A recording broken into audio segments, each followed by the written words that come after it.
বাজার থেকে যে কোনো জিনিস কিনুন না কেন ভ্যাট দিয়ে কিনবেন, সেটা জুতো হোক, জামা কাপড় হোক, রান্নার মশলা হোক।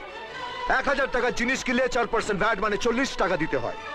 আর এই 40 টাকা বাঁচাবার জন্য আপনারা পাকা বিল নেন না, ফলে সেই টাকাটা কালো টাকা হয়ে পকেট ভরায় সেই সব বেঈমান দোকানদাররা আর মার খায় সরকার। হ্যাঁ, এগুলো শুধু সিনেমায় দেখা যায়, আজ তোমাদের দেখাবো বাস্তবতায় কি হচ্ছে।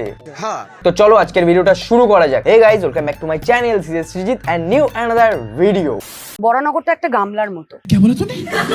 বরানগরটা একটা গামলার মতো, ভৌগোলিক যে অবস্থানটা সেইটার জন্যই কিন্তু এখানে জল জমে। আচ্ছা দিদি, বলছি ওই বরানগর যখন গামলার মতো, তাহলে ওই গামলাটার উপরে একটা থালা দিয়ে দিতে পারো তো? না মানে জলও পড়বে না আর জলও জমবে না। হ্যাঁ,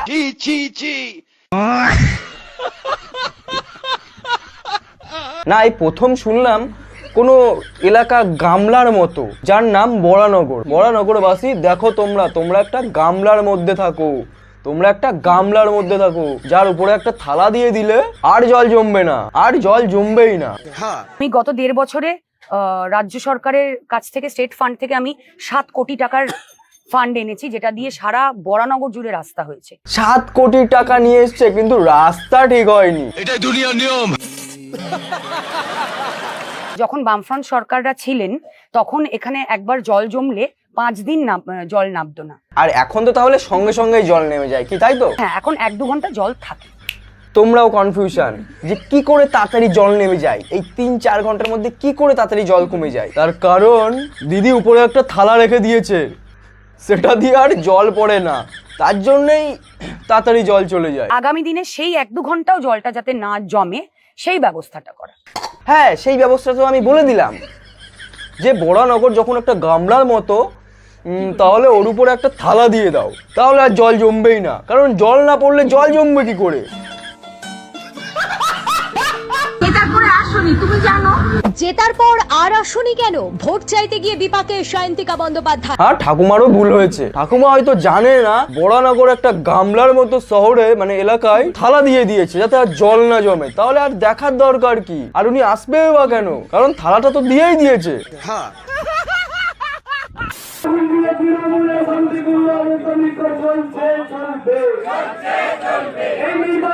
আরে কাকা দেখি ভোট চাইতে গিয়ে ডিমের অমলেট বানাচ্ছে, সর্বনাশ করেছে। ভাই দাবে, গ্যাস ছেড়ে উনুনে রান্না করা হচ্ছে কেন? ও বুঝতে পেরেছি, বোধহয় শীতকাল, আগুন টাগুন পোয়াচ্ছ। না ঠিক আছে, আন্দোলন চালাও, আন্দোলন চলবে। আর এমনিতেও যা গ্যাসের দাম বেড়েছে তাতে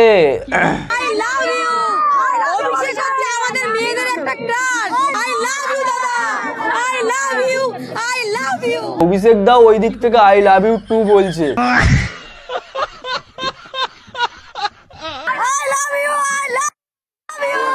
দেখো ঠাকুমার অবস্থা, ঠাকুমার দাঁত দেখা যাচ্ছে না, তাবু অভিষেক দাকে আই লাভ ইউ বলে যাচ্ছে।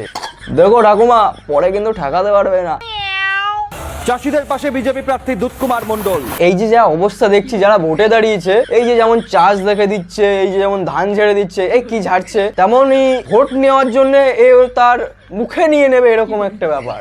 মানে এগুলো আগে দেখা যায় না, এখন দেখা যায়। আদার্স কান্ট্রিতে এগুলো হয় না, এগুলো শুধু পশ্চিমবঙ্গেই হয়। ভাইরাল হওয়ার জন্য সবাই একেবারে মুখে নিয়ে নিতেও পারে। কি বলবো, যাই হোক। মন্তেশ্বরের বিজেপি প্রার্থী প্রচারে বেরিয়ে ছাড়লেন ধান।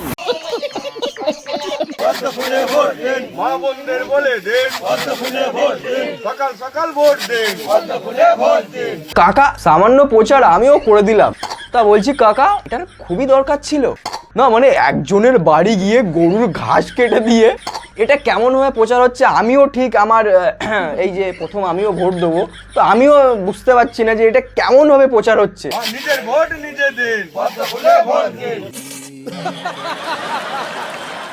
এই 13 নম্বর ওয়ার্ডের একটা ছোট্ট ড্রেন, এই ড্রেনটার অবস্থা এই একটা বিলুপ্ত পার্টি, যেটাকে আমি এতদিন ধরে খুঁজছিলাম। ভাই তবে লাইটটা লাগিনি ওই পার্টিটার।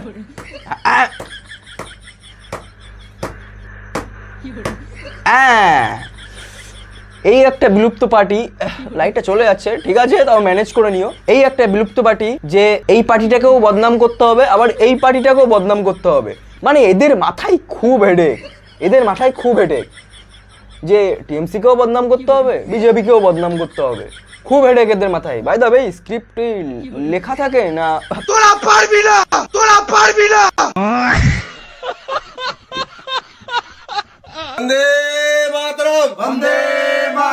এই প্রথম শুনলাম রুটি বেলার সময় বন্দে মাতরম বলছে। খুব আশ্চর্য হয়ে যাচ্ছে আস্তে আস্তে যে পশ্চিমবঙ্গের অবস্থা কি হচ্ছে।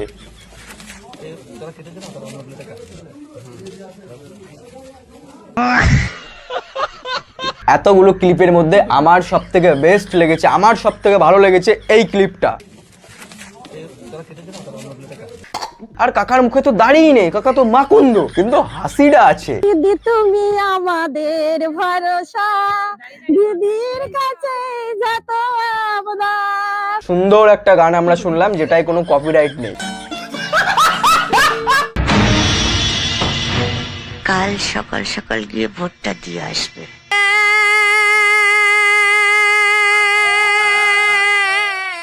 সুন্দর একটা গান আমরা শুনলাম যেটায় কোনো কপিরাইট নেই। জুতোর বাড়ি মারবো, লক্ষ্মী ভান্ডার টাকা আমাদের লাগবে না, জুতোর যোগ্য, ও জুতো খাওয়ার যোগ্য। এটা ভুল করে চলে গেছে, একটু আগে সুনাম হচ্ছিল এখন বদনাম হচ্ছে। একদিকে বলো না, শুধু তৃণমূল বলো না, বিজেপিও আছে, কেউ আবার রিপোর্টার থেকে পলিটিশিয়ান হয়ে যাচ্ছে। বন্দ্যোপাধ্যায় বলেছেন উন্নয়ন নাকি বাড়িতে পৌঁছে গেছে, কাজ করা বলে তো জল আসছে। তো কম বেশি সব পার্টিকে নিয়েই বলেছি, কেউ পার্সোনালি নিও না, আর আমার নামে কেউ লিগালি অ্যাকশন নিও না, কারণ সব পার্টিকে নিয়েই বলেছি। একটু ভিডিওটা পুরো দেখো তাহলেই বুঝতে পারবে সব পার্টিকে নিয়েই বলেছি, কাউকে ছাড়িনি। তো এখানেই ভিডিওটা শেষ করছি। যদি ভিডিওটা ভালো লেগে থাকে চ্যানেলটিকে সাবস্ক্রাইব করো, অল নোটিফিকেশন অন করো, আর দেখতে থাকো প্রতি নিউ আমার এমনই ভিডিও। আর ভোটটা ভেবেচিন্তে দিও, যাকেই দিও। তো আজকের মতো বাই।